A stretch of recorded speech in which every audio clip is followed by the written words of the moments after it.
అందరికీ హాయ్. ఈరోజు స్పెషల్ ఏంటంటే నాటుకోడి విత్ గారెలు. ఇది రాయలసీమ స్పెషల్ అండి.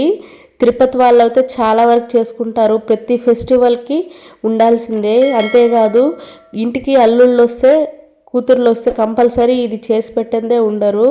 పెళ్ళైన తర్వాత ఫస్ట్ ఏదైనా డిష్ నాన్ వెజ్ అంటే ఇదే చేసి పెడతారు. మా అత్తమ్మ మామయ్య మాకు నాటుకోడిని ఇచ్చి పంపించారు.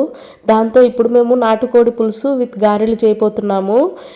ఇది 1.5 kg వరకు పడిందండి. ఇది ఆడకోడి అయితే గుడ్లు పెట్టేటప్పుడు ఒక 2-3 పెట్టిన తర్వాత కట్ చేసుకుంటే బాగుంటుందంట టేస్ట్. మా అత్తమ్మ చెప్పింది. అలానే చూడండి, మేము ఇంట్లో క్లీన్ చేసేదానికి కాకుండా మేము షాప్కి వెళ్ళి క్లీన్ చేయించుకుంటున్నాము. ఆ ఎల్లోగా ఉండేవి ఎగ్స్ అండి. చిన్న చిన్న ముక్కలు కొట్టించుకోవాలి. అంటే నాటుకోడి కాబట్టి కొద్దిగా బాయిల్ కాదు, అందుకని చెప్పేసి అంతే అండి. తెచ్చిన తర్వాత మా ఆయన క్లీన్ చేసుకొని వచ్చేసారు. మనము ఇంట్లో క్లీన్ చేసుకుంటే వాటర్ పోసుకోకూడదండి, ఎందుకంటే ఆ బ్లడ్ అంతా పోతుంది. బయట చేపించాము కాబట్టి బాగా కడుక్కొని తర్వాత మనం వండుకుంటే చాలా టేస్టీగా వస్తుంది. లేకపోతే విత్ బ్లడ్ అయితే ఇంకా బాగుంటుంది. నెక్స్ట్ ఏం చేయాలంటే ఒక బాండిల్ పెట్టుకొని మిరియాలండి చాలా వరకు వేసుకుంటేనే బాగుంటుంది. మిరియాలు వేసి ధనియాలు, కొద్దిగా జీలకర్ర, సోంపు, గసాలు ఇవి వేసుకొని మీడియం రోస్ట్ చేసుకోవాలండి. బాగా కలర్ కొద్దిగా చేంజ్ అయితే చాలు, ఎక్కువ ఇది అవ్వకూడదు, ఎందుకంటే స్మెల్ వస్తుంది. దాన్ని పౌడర్ చేసి పెట్టుకోవాలి. తరువాత జింజరు, గార్లిక్ వేసుకొని ఒక 2 ఆనియన్స్ అండి, ఆనియన్స్ బాగా పడాలి. టమోటా 1 వేసుకొని మిరియాలు అనేది కొద్దిగా ఎక్కువే పడతాయండి, ఎందుకంటే నాటుకోడి కాబట్టి టేస్ట్ బాగా వస్తుంది. కొద్దిగా ఎక్కువగానే వేసుకోండి.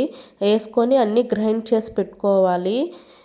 పెట్టుకున్న తర్వాత ఒక బాండల్ పెట్టి ఆయిల్ వేసుకోవాలి. నాటుకోడికి ఆయిల్ ఎక్కువగానే పడుతుంది.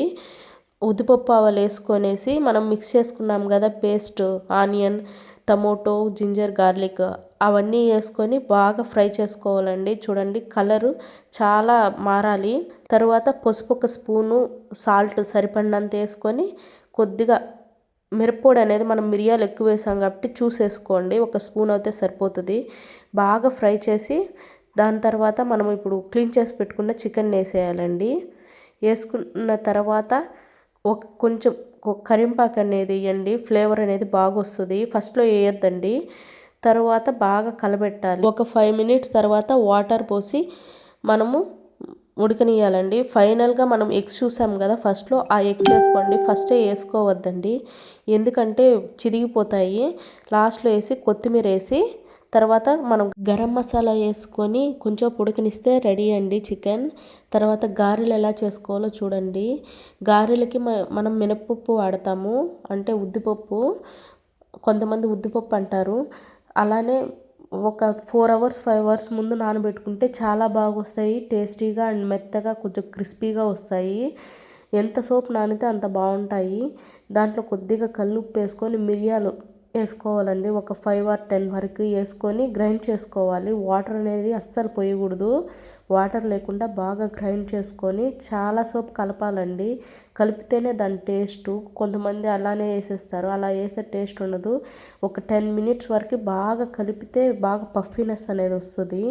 తర్వాత ఒక రౌండ్ షేప్లో చేసుకొని నూనె కాగిందా లేదా చూసుకొని దానికి ఒక హోల్ పెట్టాలి, ఎందుకంటే కాలుతుంది బాగా హోల్ పెడితే, లేకపోతే కాలదు.